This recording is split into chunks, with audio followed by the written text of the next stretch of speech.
Stories don't define you. How you tell them will. Hi, I'm Sarah Elkins, your host and chief story maker of Elkins Consulting. In my work with coaching clients, I guide people to improve their communication using storytelling as the foundation of our work together. What I've realized over years of coaching and podcasting is that the majority of people don't realize the impact of the stories they share on their internal messages and on the people they're sharing them with. My work with leaders and people who aspire to be leaders follows a similar path to the interviews on my podcast, uncovering pivotal moments in their lives and learning how to share them, to connect more authentically with others, to make their presentations and speaking more engaging, to reveal patterns that have kept them stuck or moved them forward, and to improve their relationships at work and at home. Well, today I'm fortunate to have been introduced to yet another phenomenal woman through my friend Alana Sheeran that I interviewed for my podcast a few weeks ago. Today's guest is Heather Plett, and she is coming to us from where, Heather? From Winnipeg, Manitoba, Canada. Oh my goodness. It gets cold up there. It does get cold here, but it's not cold yet. Right now it's quite pleasant out. Oh, good. So for our listeners, we are recording right now in early to mid-October. So it's pretty nice here in Montana as well right now. And we're actually not that far from each other. But I have been up to Calgary, and it gets colder there than it does where I am here in Helena, Montana. But we're not here to talk about the weather. Heather, just to get us started, would you share with our audience something about yourself that most people might not know? And the reason I ask for something that's not on your resume or on your bio is that I like to give our listeners some context for who you are before we start diving into the more personal stories. Sure. So one of the things that I don't often talk about is that I grew up on a farm. Lots of people know that, but what they don't know is that I used to be a real horse girl. I used to love to ride, and that was quite a passion for me. In fact, I once thought I would own a horse ranch at some point, and that's never come to pass. And I haven't ridden now for years and years. But I often have thought someday I'm going to write a blog post about, everything I learned about holding space. I learned from being with horses because they still do hold a special place in my heart, even though I don't talk about them much. Well, that's actually what the first thing that came to my mind is that has to have been part of your journey to where you are now, because I know that horse therapy is a really effective tool for people. I know that they use horse therapy where they can for children who are on the extreme side of autism, and for PTSD victims. Animal therapy in general is useful. But when I think of horses, that's what I think of holding space more than any other animal. Yes, and I actually had the pleasure a couple of years back of speaking at the annual conference for EGALA, which is Equine Assisted Growth and Learning. And can't remember the last A association maybe. And they embraced my work so solidly. They just absolutely loved it. And the people that were working with horses in therapeutic and coaching kind of models absolutely got it right away. Yeah, I'm not surprised by that at all. So that's a perfect thing to share. And you're right. I haven't seen that in any of the reading that I've done of your work and of your LinkedIn profile, et cetera. So thanks for sharing that. That definitely develops even more context for the work that you do. So why don't you share with our guests or with our listeners? This is one thing that I like to offer, but it's very short, as an opportunity to kind of promote your work and what you do during the podcast. This is the one time that we kind of dive into that subject for a short period of time. So what would you want our listeners to know about you?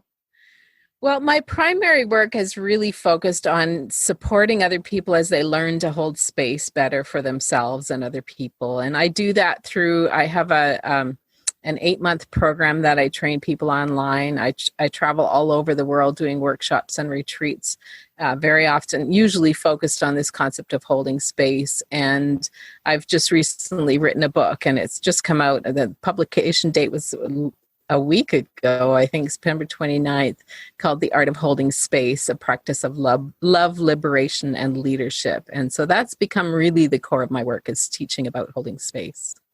Wow.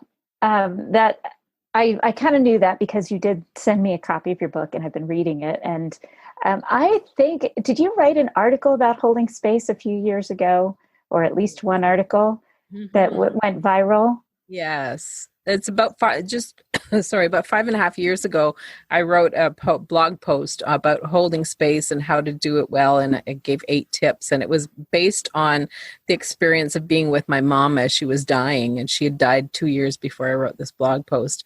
And it went viral in kind of like a surreal way. It's been seen by about 10 million people, probably more by now, all over the world. And it just got really got a lot of traction. And that really grew my work in a significant way, allowed me to talk about this more and really dive into it more.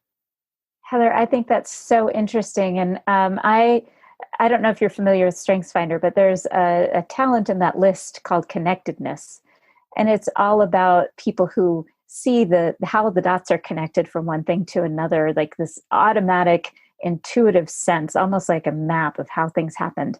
And as I was reading your book, and actually after I talked to Alana Sheeran, I thought, gosh, this is so familiar. I know I read something about holding space, and I'm sure it's that article. And I remember even at the time thinking, wow, I bet this person is really interesting to talk to. And if I had had a podcast then, I would have reached out to you. But we're going on almost 3 years now for this podcast every Tuesday.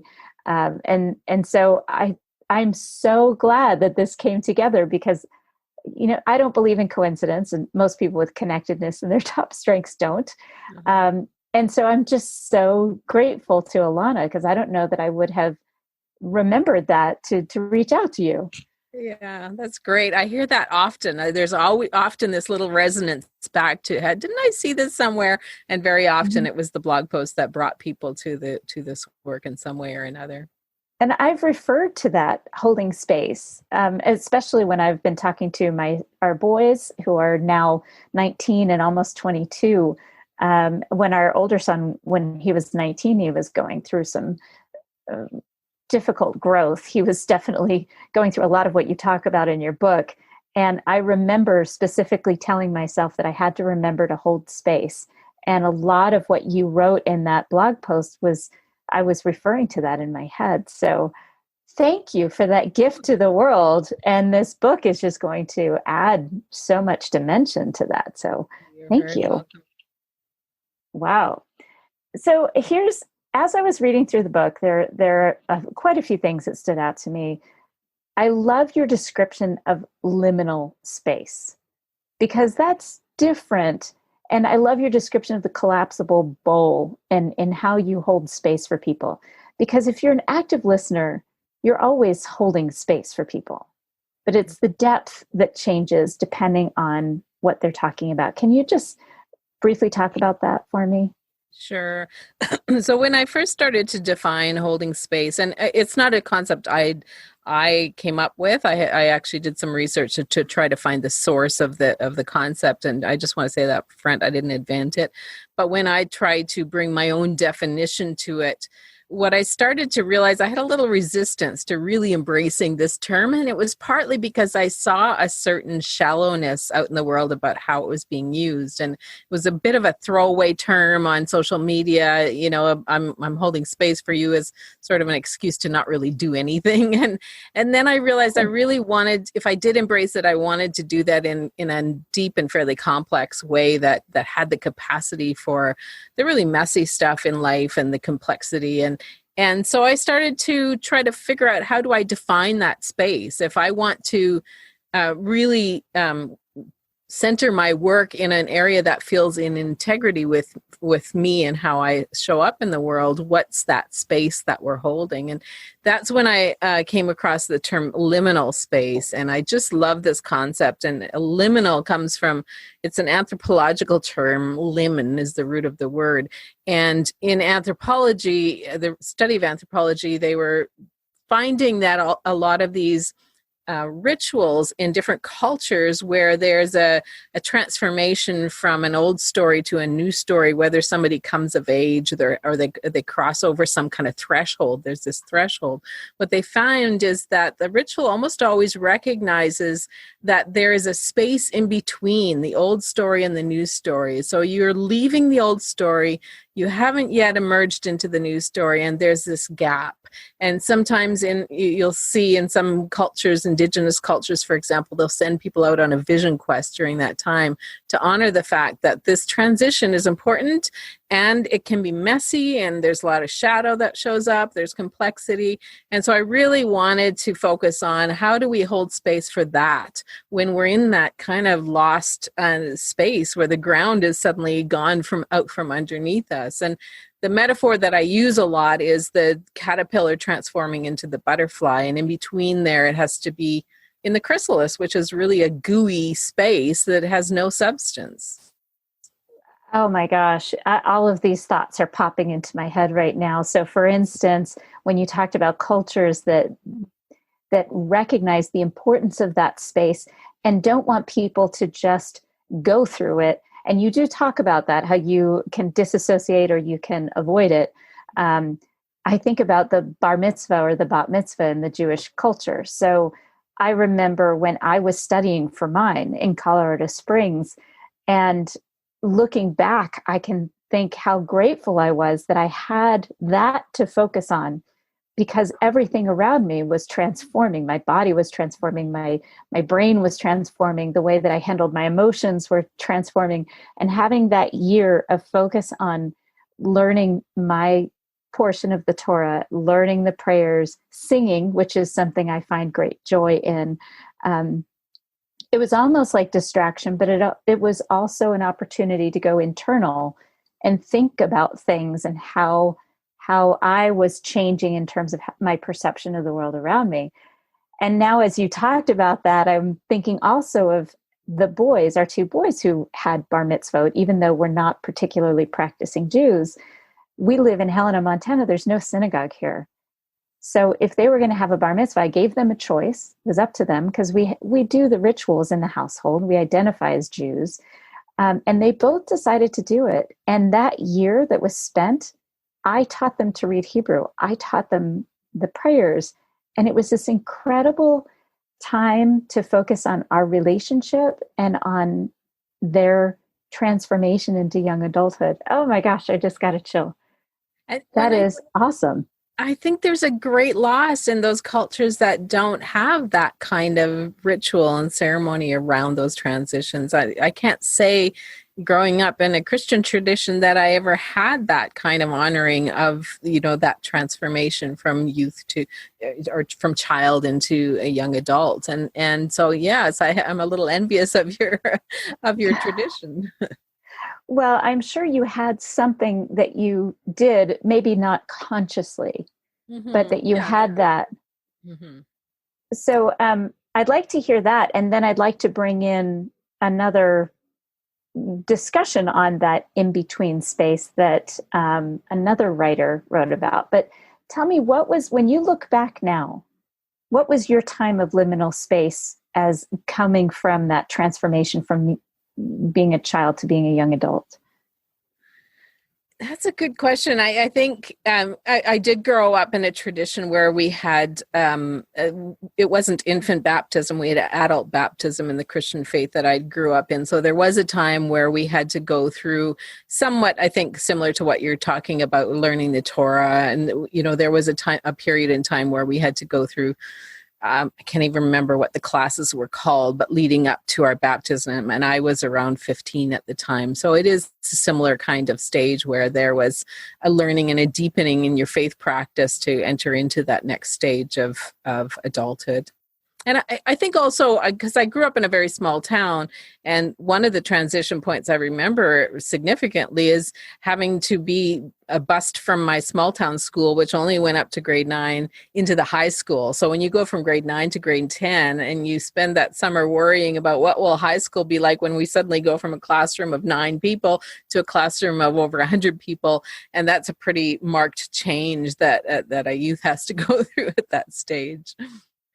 Do you remember something specific that happened during that time that you can look back at? Was it, and I'm just giving an example, maybe one of your bus rides where you were coming home from it and having that realization that you were changing, where you came home and you felt different? I think one moment that I can think of is when I found my new best friend in high school. And there was a fairly specific moment where, because I grew up in a small town where, like I say, 9 kids in the class, you didn't get a lot of choice who your friends were. So your selection is quite limited. So your friends may or may not have much in common with you. And suddenly there's this whole field of people that may be your close friends, and you can narrow down your choices and select people that have more in common with you. And so I remember clearly sitting in science class, and there was we had to partner up for some science experiment or something, and this other young girl who'd been bussed in from another small town, so she had a similar experience to me. We were both sitting there looking a little lost because we really didn't know anybody else in the class, and we ended up partnering for this science experiment, and we ended up being best friends throughout high school. So I think that was a bit of the transition. Oh, now I get to find somebody who has something in common with me and develop this new relationship. Mm. Do you remember anything from your home life that shifted during that time where you suddenly felt like you were kind of more grown up? That's an interesting question, and I can't say. Maybe my experience would. One thing I can remember now that I'm processing it a bit is my right around that time that I was in junior high, my mom started working outside the home for the first time. And growing up on the farm, your parents are always around somewhere, so you don't need, childcare or anything, even though if they're out on the farm or in the barn or something. But suddenly my mom was working outside the home, and all of a sudden I had to start taking on the duties of cooking supper often because she worked until 6, didn't get home till almost 7. And so I had to step up, and as the oldest daughter in the family, suddenly it was my job to start preparing more and more of the suppers. So that was a growing up point for sure. Yeah, I can just imagine. And you have 4 younger siblings, is that right? There are No, 5 of you? I have one younger sister and 2 older brothers. So on a Oh, farm, okay. fairly traditional roles. The boys were outside in the farm and were doing barn chores, whereas the oldest daughter had to be inside the kitchen preparing the food. Right, of course. Do you remember any particular meals? Like I have this vivid memory of making, um, we called them super egg, but it was an egg in a nest for my brother and sister and me one morning when my parents were sleeping in. I have this vivid memory of choosing to make this. We had this little kids cookbook, and I think I was probably 7 or 8 years old. And I wanted to make these eggs in a nest, and I intentionally slathered butter on the bread before I poked the hole in it with a glass, so that it would get nice and crispy in the hot pan. And then I put the egg in, and I remember making one for each of us. And my brother, I have this vivid memory of my brother just lighting up. These are super eggies. And from then on, they were called super eggies. Oh, Do you that's have any like that vivid, oh, wow, I'm good at this, or this is well. something? Actually, the memory that's coming to me is kind of the opposite of that one. I remember it because we were, being a farm family, we were very much a meat and potatoes family. Like if Dad came in for supper, he expected there to be meat, and he expected there to be potatoes. Anything else was just kind of the extras. It didn't really matter. And I remember I have a clear memory of when Mom first started going to work, and I had to cook unsupervised. And I think she even phoned home from work and told me to put the potatoes on to boil. And she told me how long to boil them. I think she said 20 minutes. And so I took her at her word, and 20 minutes later turned off the stove, and they were rock hard. I put them on the table and they were still uncooked. And so that's one of my memories, because it kept coming up later in family memories about how, remember when Heather served us raw potatoes? So that's my one of my cooking memories. I learned fairly quickly after that to test them with a fork to make sure they're cooked. Isn't that funny the way our families hold on to it for years and years? Yeah. And what's interesting is that so many times we hold on to that as proof that we're not good cooks. This Yeah. one situation where they tease us for years, doesn't matter how many 100 times you make them right. It's the first time that you made them wrong that everybody clings to. Yeah, And exactly. that's hilarious. Those are the kind of stories that I love to uncover, because many times people don't even realize why they think they're a bad cook. And No, it's true. it Yeah. comes to that one scenario. Yeah. That's so funny. Wow. I'm guessing that as you started making more meals, you started really going through that transition of becoming more adult, Mm-hmm. that chrysalis. I love your description of a coming of age, because there's a video of a psychoanalyst talking about the coming of age messages you get from the movie Spirited Away. And I'll put a link to it in the blog post associated with this podcast. But it is, I mean, it's in some ways, it's a literal transformation, because the parents turn from parents to hogs in the movie because they are consuming and they can't stop consuming. And it's really about my friend Joy Gabriel put this in my path, because we talked about that search for identity. And that when we are in that transformation in our lives, we have a tendency to feel like a sense of loss of identity. And as you were just talking about that particular transformation from childhood to young adulthood, being the adult, starting to make meals and stuff, I immediately started thinking about when in your book, when you lost your mother and you were in that space with her, and then afterward, trying to decide what your voice was. Mm-hmm. And that's another sense where I got the sense that you kind of felt this loss of identity for a little while, until you could, and rather than consume, which a lot of people do, you went searching for it in a different way. Yeah.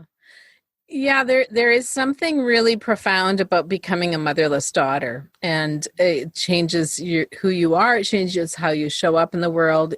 It changes your voice in a sense, because as much as we grow up and become independent, we think we don't rely on our parents for approval, etc. There's still always a piece of us that longs for that parental love and approval. That's something we don't let go of, even after our parents are gone. And I know that was something I wrestled with. It's like, what if what if I don't have my mom's voice in my ear anymore? What does my voice become? And in some ways it became stronger, it became more powerful, because there were certain things that I was reluctant to say while my mom was alive, because I knew it might hurt her, and I didn't want to wound her. And as I said in the book, my mom was quite traditionally Christian, and so there were some Christian values that I was living a bit outside of. And, for example, I got a divorce a couple of years after my mom died and things. And so I did find that I was able to live more truthfully after she was gone in a certain way. But there was also something missing. There was a gap in terms of, I can't phone my mom when I'm proud about something. I can't, there's this missing piece of the mother love and the mother affirmation and approval that you just don't get from anyone else in your life. Mm-hmm. I just read an article probably about a year ago about the loss of language when you lose a parent, because you have a particular language that is spoken between you that is different from the language they speak to your siblings. Yeah. And so that's part of the grief, is that loss of language. I can imagine with a mother, it's even more. I don't want to imagine yet. I still have my mother, and I'm not in a hurry. Yeah. So when you were talking about holding space, that liminal space when your mother was dying, it was those 4 days that your siblings were together. You were also holding your own space for you and your chrysalis, although I get the impression that lasted much longer. Yes, and as I write in the book, when I talk about liminal space, a few months after my mom died, I happened to have a conversation. I was actually interviewing a friend from Zimbabwe, Mayanne, and she had just gone on a vision quest, and this is when I started to make that connection with a vision quest. And she talked about how on this vision quest, she had been out in the woods for 4 days, and she had just at the beginning had felt this really intense fear. She'd been hoping for this spiritual experience and had just been consumed with fear. And finally, she had to simply throw herself on the ground and surrender to the fear and kind of weep it all out. And as she's describing this, I thought, wow, how much, parallels there was between the vision quest she's describing and the 4 days I had just spent with my mom, releasing my mom and saying goodbye, and having to kind of surrender to that and surrender to, this is a transformation that I'm undergoing. This is a new thing. I don't know how to be a motherless daughter. I don't know how to show up differently in the world. And so, and yes, you're right. It's not just a 4-day thing. It's a number of years that it's with me. And that's why I think it took me 2 years to write that blog post, because it was changing me, that experience. Mm-hmm. I think it's really important to put that in here now too, that whole idea that you don't know how long that transformation is going to take. And what was her name? There was a woman that wrote about the in-between, and she was talking about treasuring, even if you can't appreciate it, treasuring that space of transformation, like when you're pregnant and you haven't had the baby yet, or you've given your notice from one job and you haven't started the next one yet, or summertime for children between school semesters when you're worried and you're scared. And like you said, in 9th grade, going from 9th grade to 10th grade, from 9 students to 100 and some students, that opportunity to be in that in between and not have anything settled, and just valuing it, even if you can't necessarily celebrate it. So now I would love to kind of bring this into what you talked about in terms of complexity. One of the spiritual things that we talk about a lot in Judaism is that complexity of holding space for both joy and grief, joy and sorrow at the same time. And you mentioned that in your book. And of course, it was lighting me up again. There were all these moments where I was like, oh, yes, this is terrific. When you talk about transition and holding the space for those potentially conflicting emotions, where do you get that? I mean, what was your experience, your specific experience? And you talked a little bit about it in the book with your friends when they wanted to help you grieve. Can you talk a little bit about that? Oh, there's been so many experiences where that learning has really sunk in. And even my mom's death, as much as it was a whole lot of grief, there was some really special times where my siblings and I really bonded, for example, where we experienced some real joy that in this really intense time we spent together, that we've all moved to different places. We don't have that kind of intense time together much in our lives anymore. So there were times when we did experience joy in the middle of the grief. And I remember one time after, right around the time we were planning her funeral, something happened and we just split our gut laughing. All 4 of us were just laughing and laughing. And we kept saying, if somebody walks into the house right now, they're going to wonder what kind of sacrilege this is. Aren't you supposed to be mourning the loss of your mom? But that's the reality of life. Like, there is just no simple emotions to, that this is a pure experience of one emotion or another. And I appreciate what I think it's Mary Pfeiffer that writes about this. And she says she discovered in the Japanese language, there are many more words for that complexity of, like bittersweet, for example. That's the only one I think she could come up with where we've combined kind of the positive and the negative and put them into one word. We just don't have the complexity of that language. And we want to polarize things and place them on some kind of binary. But life is not like that. There's just far more. And what you're referring to about when my friends wanted to comfort me, that was around the time of my divorce.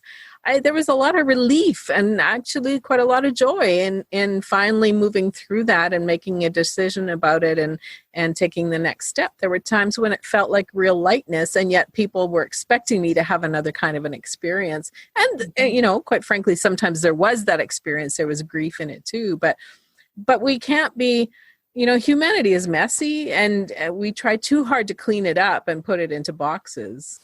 Mm-hmm. And you do mention that the complexity of holding space or holding space for complexity. And I think right now, more than ever, we need to do that. We have a tendency to have a snap judgment. And again, I loved your language, the way you adjusted it from being non-judgmental to being discerning, understanding when your values have to be exposed and when you need to take a step back and not judge where somebody else is coming from. And I think now more than ever, we have to understand that complexity. And the thing that just popped into my head was my friend who lost her 4-month-old to SIDS back in April. And she had had this laughing, healthy baby boy for 4 months. And then all of a sudden he was gone. And there were people who were really judgy about how she was grieving. And to me, that brought in that whole idea of the complexity of that human emotion, that you can't have all one or all another. We're all somewhere moving along this spectrum of emotion. Yeah. No, painful, yeah. And beautiful. But also, but there's also lightness to it. I think when we don't try so hard to put things in boxes, or have clarity on something, and just learn to lean into some of that messiness and be with the discomfort of, you know what, I might not ever explain this, and I might not have the capacity to really give it language for anybody outside of my inner circle. And maybe that's okay. Maybe this is an experience that doesn't need to have a really clear boundary around it or definition, and I can be in it and still appreciate it, or still feel the feelings I need to feel. And leave that open for others. I think that's a key right now. And it kind of leads right into the whole idea of you talk about holding space in your book and represent it with a visual that's a bowl, that you're holding space for people. We talked briefly at the beginning of this conversation about the bowl and its depth, the collapsible bowl that you mentioned, and how you can have space that is relatively shallow to sit with a friend who just broke up with a boyfriend or something, and have the camaraderie of that. Or you can go deeper. And I love this idea of the bowl, and especially toward the end of the book when you talk about strengthening the bowl, because if your bowl isn't strong enough, not only are you going to absorb that energy from others, which is usually not a good thing, but also you can't provide that support, that space for people if you don't have the strength, the endurance to do it. And I talk a lot about resilience with my guests on this podcast, and it comes from so many different places. Every person that I've asked, I get the sense that they sense that their resilience comes from a different place from each other. So for instance, one comes from a sense of responsibility. My friend that I interviewed, Andrea Amundsen, she has been treated for breast cancer, very invasive breast cancer, for over 10 years. She was given 6 months to live. And her fight, her resilience came from her sense of responsibility to care for her 2 daughters who were preteens at the time. And so that's where her resilience came from. One of my friends, Amber Johnson, she thought her resilience came from the need to have a fulfilling life, not just to survive, but to survive with energy and love and gusto, to thrive. So she considered herself kind of a phoenix. So she had this vision of what life could be like, and that was kind of what drove her to be resilient. So when you talk about making sure that your bowl is strengthened, what is one experience that you have that you can really point to where you thought, oh yeah, this is what that means? I know there's so many times where I have confirmation of something I wrote, that I wrote it because I thought it, but it wasn't until later on that I went, oh my gosh, it really resonates now more than it did when I wrote it. I'm trying to think of one experience. When you started to talk about where our resilience comes from, and I think that one of the things for me that's always been a quality that I really value, and that has really helped me survive and be resilient is resourcefulness. Just having, it's part of my nature is I'm kind of a problem solver. I love to find creative solutions for things. If something's broken in the house, you would laugh if you knew about 5 minutes before I jumped on this call, I was busy rebuilding the desk that I'm currently using because it wasn't working quite right. And I thought, oh, I needed to adjust something. So I had my screwdriver out and I was rebuilding a little bit, because that's what gives me joy and gives me life and helps me survive things. It's like, oh, I can look at this as a bit of a puzzle, and how am I going to get through this? And I've also always been a meaning maker. So when something really heavy, really hard happens, I fairly quickly, I evolve into a place where it's like, okay, what's the meaning of this? And what can I take from it? What's the gift in it? What's the value that I can give to other people out of having been through this experience? So writing about it, offering people, those lessons of learning has really helped me evolve it and transform it. I think of the process of alchemy when you're turning metal into gold. That's really been something that's always been a conscious thing for me, is how do I turn this into beauty and gift, something meaningful. Right. I'm not sure if I answered your question. I think I took it in a slightly different direction. Well, kind of. When you said resourcefulness, and I love that, because that's something I think about as well. But what popped into my head was kind of I'm similar in that when I'm faced with a problem, I immediately jump into action mode solutions, grab my screwdriver, grab my reciprocating saw, whatever it is. I love power tools. I was immediately thinking about how I will do that. And then afterward, I kind of have to fall in on myself. I'll get a migraine.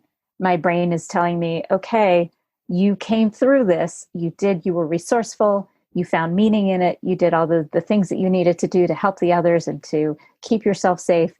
Now it's time for you to take a break. So when was that for you? When did that happen, where you did all that you needed to do? You solved the puzzle, you put the jigsaw puzzle together, and then you realized that you needed to hold space for you. Yeah, I think probably a really good example of that is coming through my divorce. And it took me quite some time to decide to end my marriage, and it was my choice. And it'd been really a 5-year process of trying to go through therapy, repeated couples therapy, and try to resolve what was broken in our marriage, really. And eventually making the decision, no, this is not nourishing me. And so once I made that decision, then I had children to care for and help them transition. And what I moved into fairly quickly when my husband moved out of the house is I've got to repaint the house. I've got to create a sanctuary for my kids. And I renovated each of their bedrooms, and one after the other. And then it took some time for my former husband, to move out. I was living in the basement for a few months while he was looking for a place to live. And then once he was gone, then I renovated my bedroom. And so I was very active in transforming the space to our new space without my former husband in it. And that was all good and healthy in some respects, but there came a point too where it's like, oh, okay, I sort of have to just pause and process this and be present in the grief of it. And so there was the kind of reached exhaustion point where I needed that time to just be with the emotions that I had, in some ways, very healthy ways, processed through physical movement and activity, etc. But also sometimes you just simply need to be in that kind of rest mode as well for that processing. You were doing the external work, and then you had to transition into the internal work. Yes, exactly. I actually, I was thinking about how sometimes I will, when I'm sad or when I'm trying to process a difficult time or difficult emotions, I go on a pretty rigorous hike up the steepest part of the mountain near my house.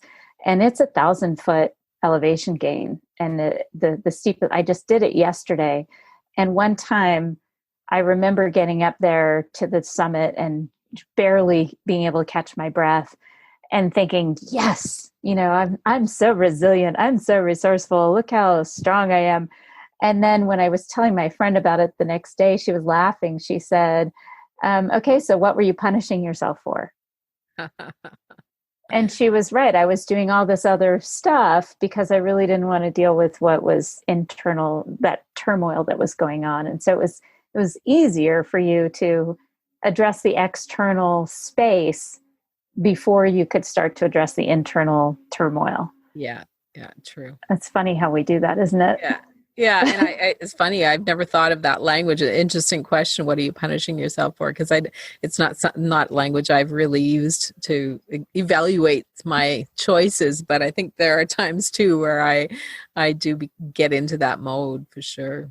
I think all humans do. And even though it was a healthy way to deal with what you were dealing with, it was healthy. It's not like you were choosing to go eat ice cream all day or starting up smoking or self-medicating with alcohol and drugs. What you were doing was productive and it was helpful in some ways.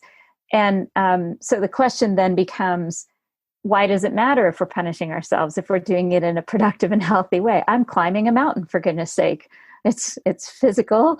It's not damaging anything, although it's hard to breathe after a while at 50 years old. But I think it's important to acknowledge when we are doing that to ourselves, because then we can say, okay, this is why I'm doing this. And it's okay because I'm going to address the inner turmoil. I just wasn't ready to, or I just needed to be able to do it in a space that felt good to me. Yeah, and there's something really, really valuable about working through things with your body. Using, it's something I really advocate for people that are trying to hold space for themselves is find practices that your body really dives into. And when COVID first hit and I had to kind of slam on the brakes, I'd been doing a fair bit of international travel. Suddenly I couldn't plan any international travel, and the chaos of trying to support kids through that transition, et cetera. And my kids are older, but still needed support. And what I started then is actually, I called it my messy COVID art practice.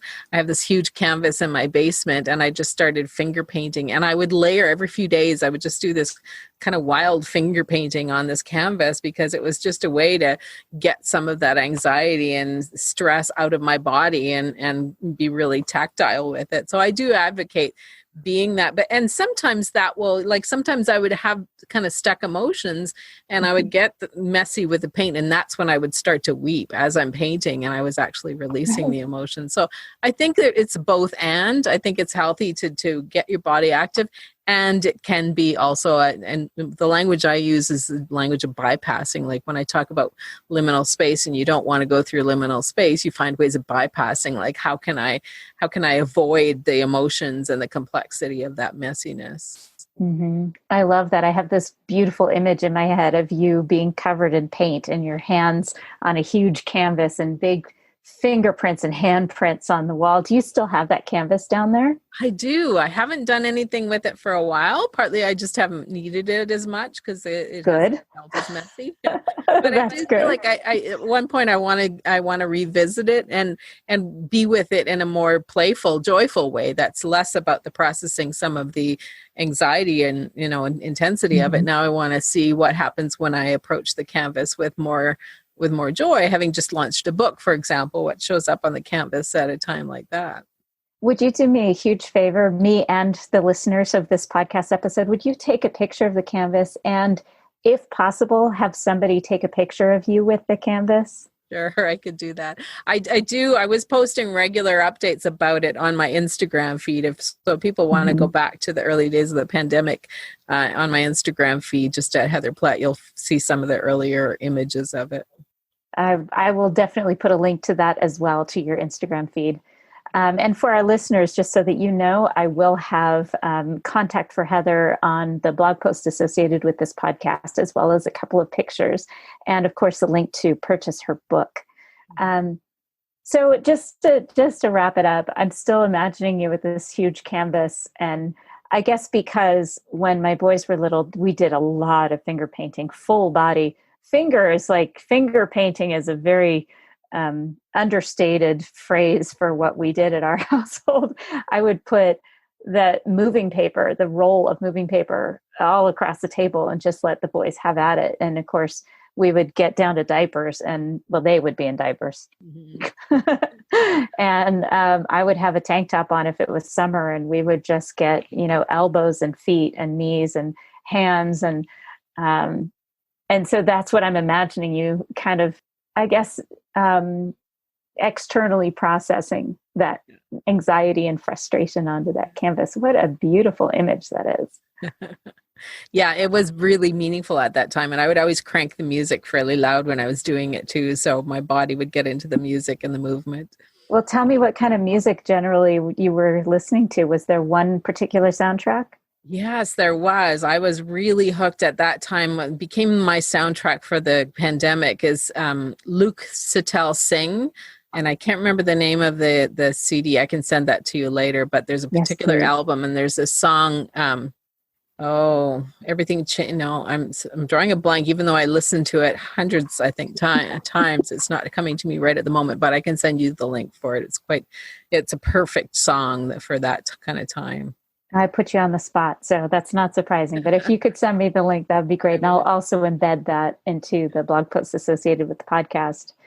So when you think about how music helped you do that, is there any particular story? I think a lot about how music helps us through those transitions. Do you remember anything in particular about music when you were going through any of your transformations that you talked about? Not just in your book, but in general?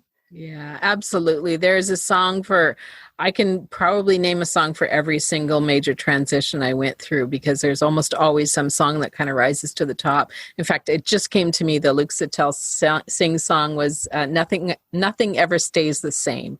And yes. If you look on YouTube, there are some videos for it.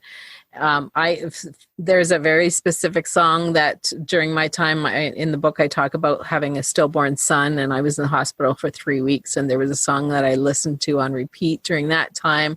There was a song during my mom's death. There was a song, almost any time I'm going through something big, some music will rise to the top as something that really matters during that time and really helps me survive. And I do have a poor memory or poor grasp of memory when it comes to on the spot. So I can't tell you. I could probably find each of those songs, but I can't tell you off the top of my head what each one was. I just know that that happens for me all the time.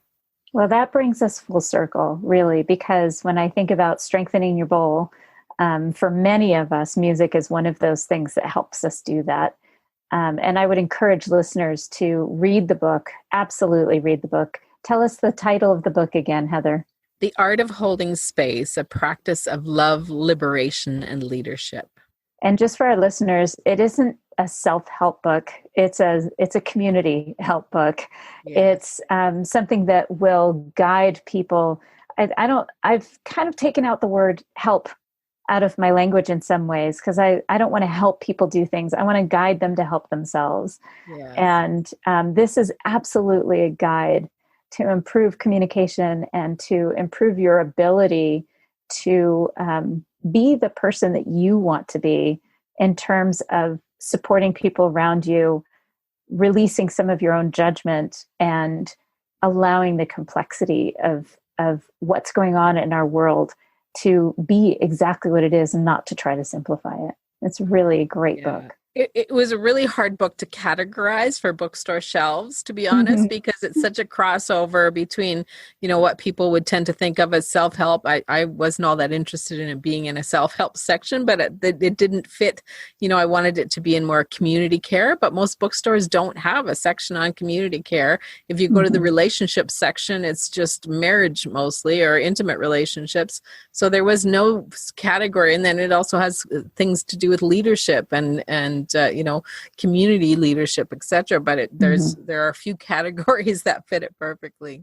I had the same hard time with mine. So you're not alone in that. And I think I actually have a theory about that. I think it's people who are more practical. We're really about the application of our work and how people can actually use what we're talking about strategically to improve things. And I think that's why it really doesn't fit in any particular category. Yeah, it's true.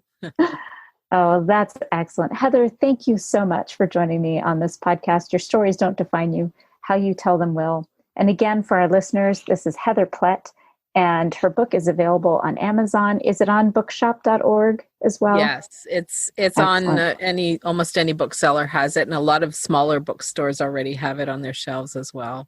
Excellent. So if you don't want to support the Amazon world domination plan.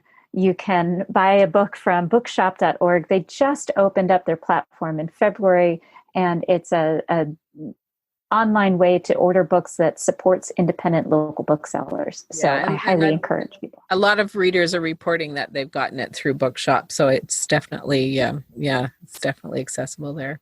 That's excellent. Well, thank you, Heather. I appreciate your time. Thank you for having me. Thank you for listening to Your Stories Don't Define You, How You Tell Them Will. If you're planning an event or company retreat and want to bring in a memorable, entertaining, and highly practical speaker as your keynote speaker or workshop facilitator, please visit us at elkinsconsulting.com to learn how we can help and provide a memorable keynote or breakout session. Thank you. I look forward to hearing from you.